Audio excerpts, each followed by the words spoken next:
কালকে আমাকে জিজ্ঞাসা করছিল আমি তোমাকে কেন ফোন দিছিলাম না। হ্যাঁ, আমি তোমাকে মিথ্যা বলছি। আমি জানতাম, আমি খুব ভালো করেই জানতাম যে তুমিও আমার সাথে কথা না বলে থাকতেই পারো না। কী হয়েছিল বলো না আমাকে। ভাইয়া সেদিন মারছে আমাকে। মারছে কেন?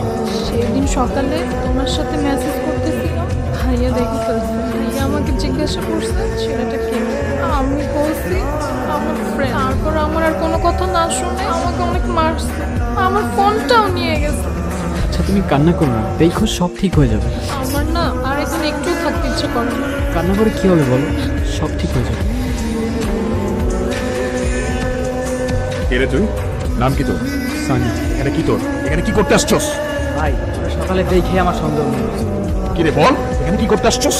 ওর সাথে দেখা করতে। কার সাথে? আমার বোনের সাথে? ভাই আমার কথাটা শোনেন, আমি বুঝাই বলতেছি। তোর কথা শুনবো মনে? তোর মতো শহরের লোক আমার খুব ভালো করেছে। ভাই আপনি কিন্তু না বুঝেই ভুলভাল বলতেছেন। তোর সাহস তো কম না, তুই আবার আমার মুখে মুখে কথা বলস। আমার বোন তোর সাথে দেখা করতে আসবে? আমার বোনকে আমি চিনি না? বিশ্বাস না হলে আপনার বোনকে জিজ্ঞাসা করেন। এই মিথ, তুই ওরে চিনোস? এদিকে তাকা আমার দিকে। তুই ওরে চিনোস? না ভাইয়া, আমি ওকে চিনি না।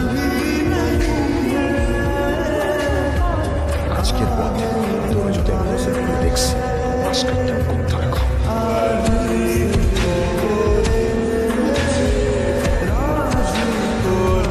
সেদিন খুব কষ্ট পেয়েছিল। এক মুহূর্তেই ও আমায় চিনতে অস্বীকার করে ফেলল। সেই মুহূর্তে মনে হচ্ছিল দুনিয়াতে আসলে ভালোবাসা বলে কিচ্ছু নেই। পরের দিন থেকে আবার মিতুকে কল দিতে লাগলো। 1 দিন 2 দিন 5 দিন 10 দিন মিতুর ফোন অফ। রাব্বিকে নিয়ে আবার রসুলপুরেও গেলাম, গিয়ে শুনলাম ওখান থেকে ওরা চলে গেছে। কোথায় গেছে কেউ জানে না, কিন্তু ওই মুহূর্তে আমার মধ্যে কষ্ট ছাড়া আমার কোনো ফিলিং কাজ করছিল না। মিতুকে অনেক খুঁজেছি, কোথাও পাইনি। ওর সাথে সাথে না বলা অনেকগুলো কথা মনের একটা কোণে কোথায় যেন হারিয়ে গেল।